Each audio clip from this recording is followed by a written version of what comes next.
MXGP of Spain was hot and sticky, both on and off the track. Tom Vial, though, Red Bull KTM Factory Racing, 5 wins this year now for the Frenchman. The perfect way to set himself up for his home Grand Prix. Prado's down. Prado down at the top of the hill. You've just got a double race win from Maxime Renault, who wins the MXGP of Spain. He goes 1-1 to take his first Grand Prix victory in the Premier class.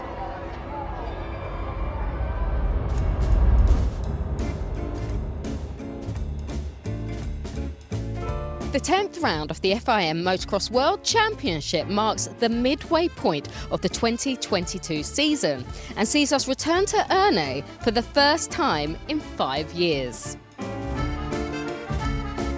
The circuit Raymond Demy is a 3-hour drive west of Paris in the Loire region and made its championship debut in 1990, as well as hosting the Motocross of Nations on 2 occasions.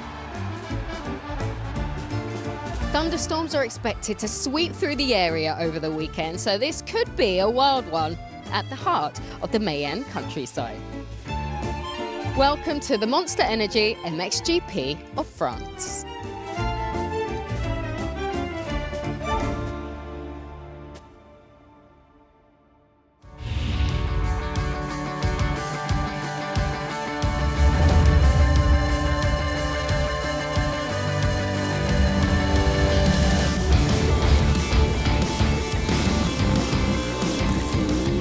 On board with Jeremy Seward on the Monster Energy Yamaha Factory MXGP machine. A long start straight through turn 1 here at Ernée and over the Fox Holeshot line, followed by a step up into turn 2. As the ground falls away on the exit, we immediately arrive at turn 3.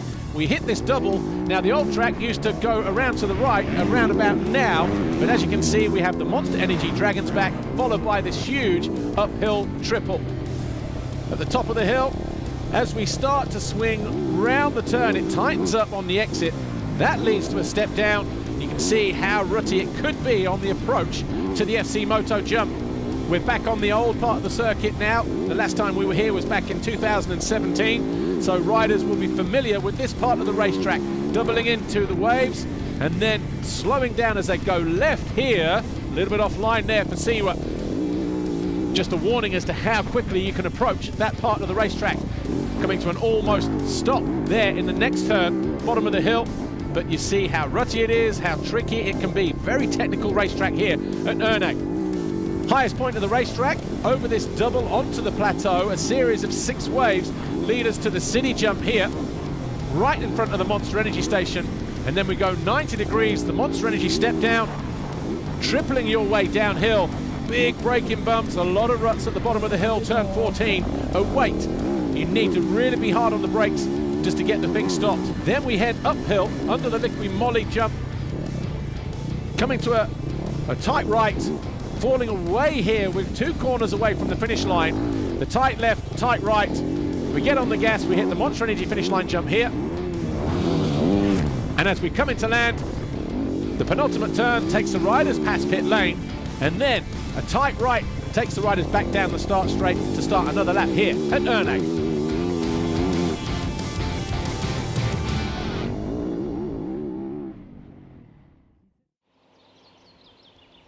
I think a lot of eyes this weekend in France will be on Tom Vial, having just won the Grand Prix in Spain. He overturned a 6-point deficit. He arrives here now with the championship leader's red plate. He has 10 points advantage over Jago Geerts. What better time to do it for him? In front of his home fans, the red plate is back on that KTM, and he'll be looking to take a few more points out of his main rival. I wouldn't say Jago Geerts is struggling. I don't think he has a problem with Tom Vial. The problem that both riders have, though, there is nobody close enough in the points chase to take vital points away from them. And Geerts is alongside Vial, side by side. We've seen Tom and Jago. If you crash and you're Tom Vial, you're probably going to get back to second. And the same for Jago. You know, there's nobody there strong enough on a regular basis. Yeah, but Saturday night... You know, he's a world champion already, but he's still a young guy. And for someone like Tom, not only, okay, we know he's fantastic on track, he gets the starts, he's fast, he's got the pace. But he has to learn to manage the fans, the attention, the media, the crowd, on top of racing really well. And I think he can do it. Ouais, super. We are here in Erney at the Monster Energy MXGP France, and I have to speak to home hero Tom Vial, coming to perhaps one of the most important GPs for you. It's going to be a busy one, isn't it? Has this been one you've been looking forward to, the French GP? I think all the French rider is waiting for the French GPs. We all know that it's one of the best of the year. There's a lot of fun there. So no, it's going to be exciting, especially for me. I have the rate plate on the bike, so no, I want to make it good. Have a great weekend. So let's see what I can do. Fantastic. Well, Tom, best of luck for your home GP. Thank you very much. Have you got bodyguard security this weekend? No? Yeah, Valley is there. It's enough. Okay, guys. She's your security guard. I think he's very cool-headed. I think he's calm. I think he's really looking forward to this GP. And he's got the balance, and I think that's dangerous for Jago. 10 points at this stage, in the grand scheme of things, it's not that big. You know, we all know anything can happen. But the support that Tom is going to have from the fans and the atmosphere from the fans, it does make a difference to the riders. And all of the French riders say the same, like even saying I've got goose pimples, because I know that will make a difference to Tom.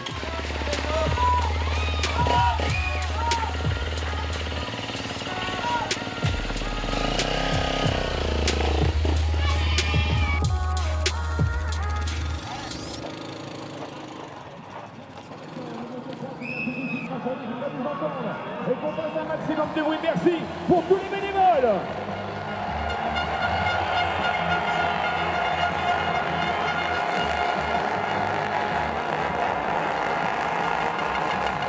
Simon Langenfelder on pole for the second time this year. Tom Vial will line up alongside him, and then Thibaut Beneston with Kevin Horgmo, Stefan Rabini next. Jago Geerts will line up 25th behind the gate after that qualifying crash. How much of a disadvantage will that be heading into turn one? MX2 Race 1, the Monster Energy MXGP in France.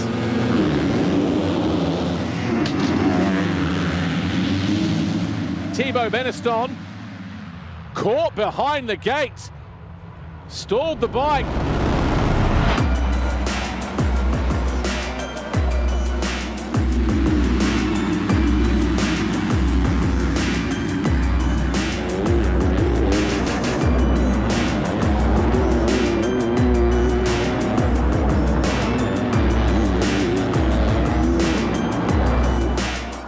But it's a Kawasaki who leads the way, and it's Horgmo. Langenfelder is in second, Vial third. He's going to have to go outside, inside. He may make the pass stick here on the run down to the finish line. It's going to be tight between the Belgian and the Swede. They're bar to bar, and he does make the move into fourth place. Vial has gone through. So Vial now into second place.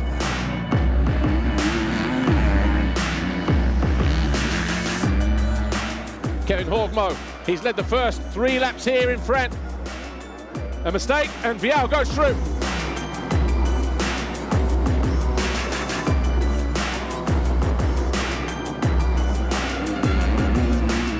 .19.5 minutes plus 2 to go. Tom Vial continues to lead. Horgmo second, Langenfelder third. Geerts closing in fourth. Langenfelder almost into the back of Horgmo. Horgmo makes a mistake. Geerts is going to go from fourth to second in one corner. And he does. Big lap 6 for Jago Geerts. Better drive for Geerts as he closes right onto the rear wheel of the Frenchman now. Langenfelder, he's on his own in third. He's got 4 seconds behind. Oh, and Geerts tips over. Geerts, they can't believe it. He does all the hard work, and now he's under pressure from Langenfelder, who a moment ago was lonely on his own in third. Talk about pressure if you're the race leader in this scenario. Big crowd, home crowd. 1.1 seconds separate the 2 top riders in the championship. But Tom Vial seems to have done enough. He hits the Monster Energy finish line jump. Vial wins race 1. Geerts second. What a race we had. Vial salutes the crowd for their support. What a race.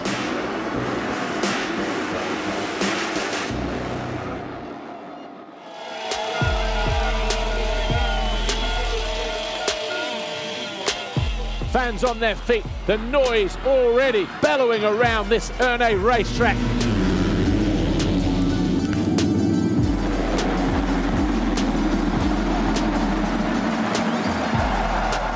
And it's Vial who crosses the foxhole shot line.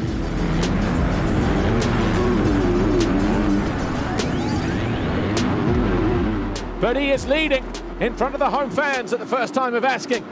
Beniston alongside him takes over the lead though. Jago Geerts in 8th place with a lot of work to do. In fact, he's already up to 3rd, 4th place just behind Everts. 3rd now at the top of the hill. The atmosphere here, football-esque, stadium-like. Geerts, charges down the inside. Beautiful move that from the Belgian.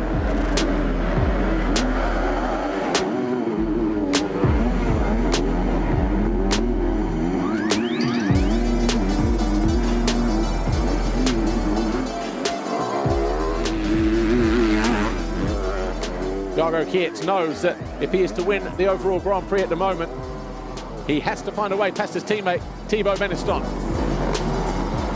Right, where's Vial? He's lost time. He's 15 seconds down. He's made a mistake.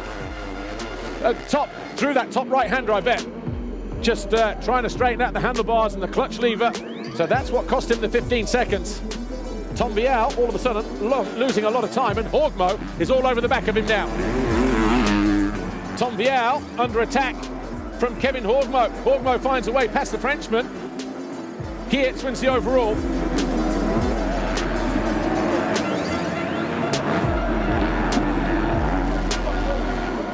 And Jago Geerts with the fastest lap of the race, reducing the gap, going after his teammate all of a sudden with 3 laps to go. To win the overall Grand Prix, Geerts cannot rely on Horgmo finding his way past Vial. He has to beat Beniston as it stands right now. Final lap showdown between the two Monster Energy Yamahas, Beniston and Geerts. They are separated by less than a second. Peter Pollock, the back marker ahead of Beniston. Is he going to interfere with play here? He's seen the leader go by, and right now he is getting involved in this battle that does not concern him. And all of a sudden, the battle is done. The fans erupt. Final turn. Thibaut Beniston wins race 2. He wins here in France. But the Red Bull KTM rider, a winner in race 1, 3rd in race 2, will cross the line victorious. Makes it back-to-back home wins here. This one at Ernée. Tom Vial, congratulations. You gave your French fans something to cheer about with back-to-back overall victories and on home soil. To be fair, I didn't know. Actually, I was a big surprise when I crashed. I was really mad on myself. And I just tried to control the race, but I didn't know I win the GP, so thanks to the whole fan. It's amazing when you ride this. I'm so happy. Thank you. Thanks, Tom. The Monster Energy MXGP of France belongs to Tom Vial. A win and a 3rd. And in the championship, Tom Vial now 11 points clear of Jago Geerts.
top of the hill. You've just got a double race win from Maxime Renaux, who wins the MXGP of Spain. He goes 1-1 to take his first Grand Prix victory in the Premier class.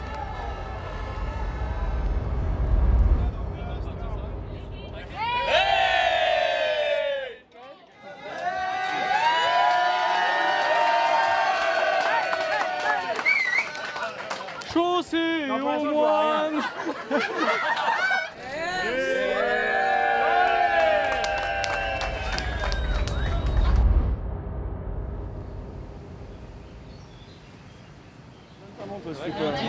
Ouais, ça va. Coucou. Tu me fais un check? Tu fais un petit check à Max? Max, t'as vu, t'étais comme ça. Ça va, Gauthier? Ouais, nickel. Maxime Renaux, second in the championship at the moment, arriving here off the back of that 1-1 Grand Prix victory in Spain, his first in the Premier class. A lot of people were surprised, I think, when he moved up after winning the MX2 World Championship. Here's a rider who's been riding 450 since he was 15, riding in the deep sand throughout the winter. By now, you know, after winning that MX2 Championship, was already ready for that move into the Premier class, and I think we're seeing that now. Du temps à faire ou... Un petit peu, mais bon, on a le temps. On a encore un peu de temps. Parce que ça serait bien de rouler tout le temps avec ça pour... I spoke to Maxime this morning. He is so relaxed. Everything from last weekend, from the double race win victory, is sunk in. He's processed it. And I don't think he's going to let it faze him, but I definitely think it's given him confidence.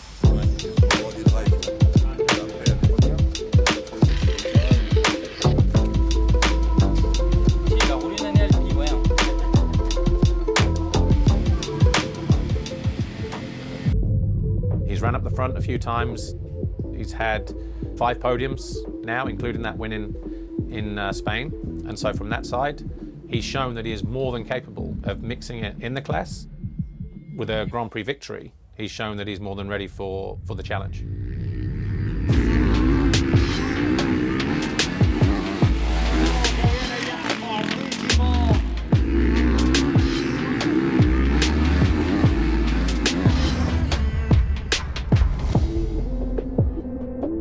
There's going to be pressure on you, whether you're Maxime or whether you're another rider. I think a lot of the fans are here to see the top rider, the top French rider, and at the moment that's Maxime. And I think that he is almost slipped into Gautier's shoes. He's doing really well. It's a dream for the riders and it's a dream for the fans. And I think that's what the fans want to see. They want someone to support and to be behind.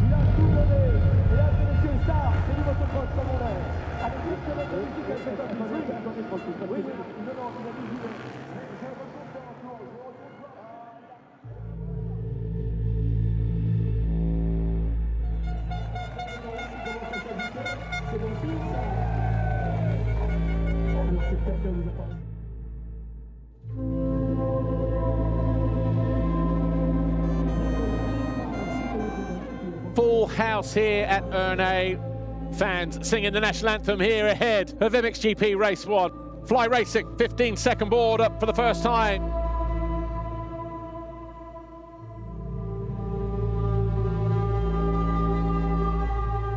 Will the inside gates be an advantage, or will the big hitters sweep across from the outside? Well, Prado certainly does, and he does hit the Vauxhall shut line, and Geiser over the bars and through the fence from the outside pick.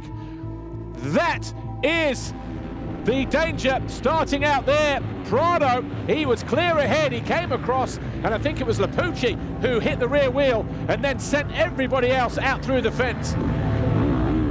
Watch the outside gates, and Jorge Prado through the middle, he gets across, and then Lapucci tags his rear wheel. Evans it was that face planted the dirt around the outside.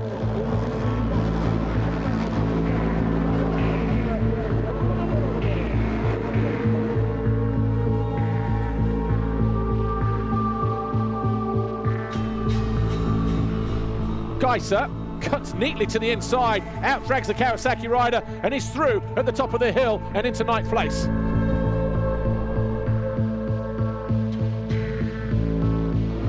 Oh, front end! Oh, Geiser! How do you deal with that?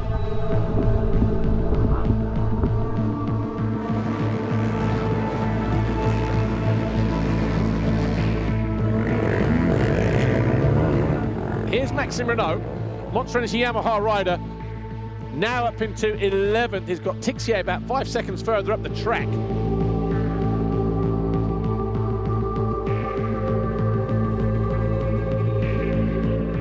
Oh, and Van Donnick has gone through, and Geiser goes down from 5th. Stalls the engine, gets it fired up.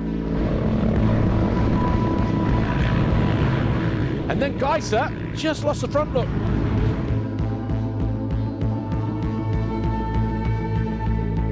Can Prado hang on as Siwa closes in once more? Perfect traction, look at the dirt there. Siwa, it's now or never for the Swiss. Different line downhill, and he takes the opportunity with both hands. This time around, Jeremy Siwa does lead on lap 16. And the Monster Energy Yamaha rider drops downhill for the final time to take race victory number 1, but his 12th career win. He does it here in France.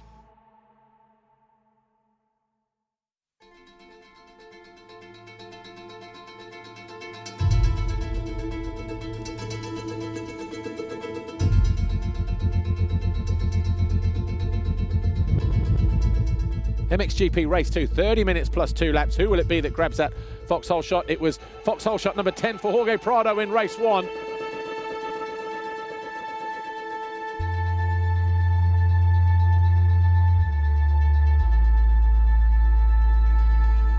Prado once again, 11 foxhole shots for the 61.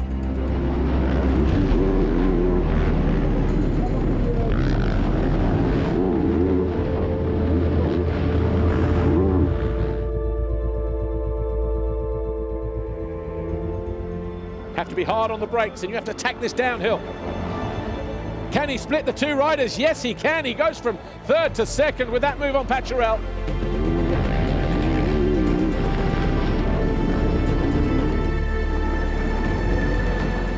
Ah, Benoit Paturel down again. This time, doesn't look like he's going to get up. Maxime Renault with his hands full. Guys are all over the back of him now as they dispute 5th place. Look how the track is chewed up as you enter that wave section on the highest plateau here at this Ernay circuit. Geiser almost finding his way past Renault, and he does after a mistake from the Frenchman. Geiser now up in the 5th place.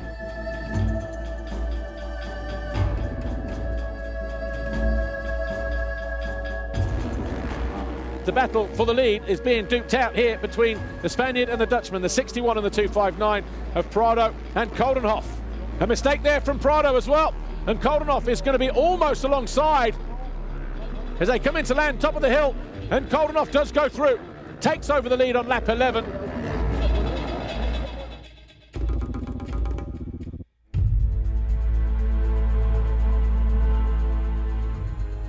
Koldenhoff is on the podium as it stands right now, but if Geiser makes one pass and he's going after Siwa, he will knock Koldenhoff off the podium, and they're very close at the top of the hill. As we said, a lot to play for here in the final 4 minutes plus 2 laps. Siwa knows he is feeling the heat from behind.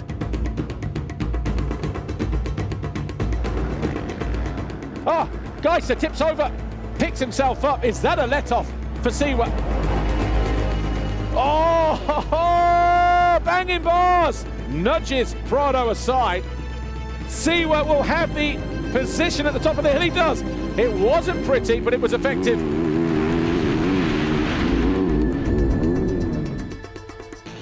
Glenn Koldenhoff wins the race, and Jeremy Siwa wins the Grand Prix in what was a Yamaha 1-2 in race 2.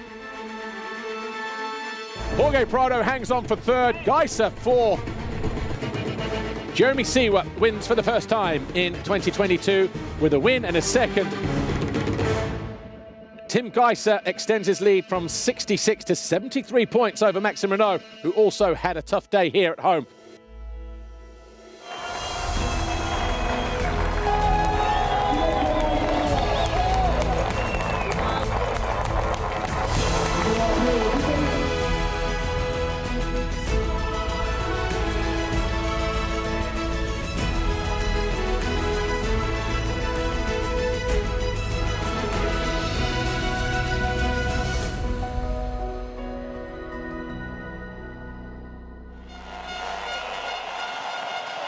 With the Marseillaise still ringing in his ears, Tom Vial leaves Ernie with a 6th GP win of the season, while Jeremy Seewer was delighted with his first.